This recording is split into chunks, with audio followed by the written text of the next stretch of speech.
আসসালামু আলাইকুম।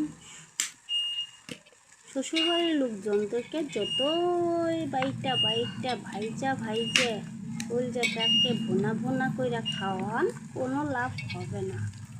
যেমন কচু পাতার মধ্যে পানি পড়লে কোনো লাভ হয় না, কিছুতেই তারা ভিজে না, তেমনি শ্বশুরবাড়ির লোকজনকে হাজারও করেন, কোনো লাভ হবে না।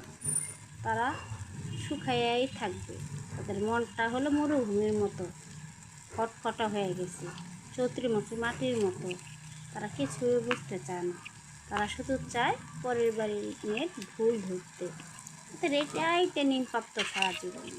তারা ভালোভাবে ট্রেনিং করছে বিদেশ থেকে, পরের বাড়ির লোক মেয়েদের কীভাবে ভুল ধরা যায়, ভালোবাসা যায় না, খারাপ ব্যবহার করা যায়, ভালোবাসা কাছে টানা যায় না।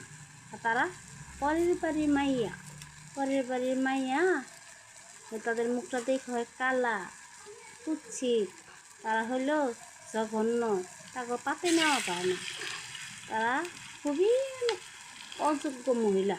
তারা কিছুই জানে না, কিছুই পারে না। যত পারে শ্বশুর বাড়ির লোকজন, যেমন শাশুড়ি নুনাস যায়, তারপর পাড়া প্রতিবেশী, আর কেউ বুঝে না। সেদের তো অকর্মা ঢেকি। সেজন্য বউ বিয়া না করার আগে একটা রোবট বিয়া করা উচিত ছিল। সব পারত পরদর্শনভাবে, তাছাড়া কিছু বলা নাই। খুবই জঘন্য মানুষ তারা।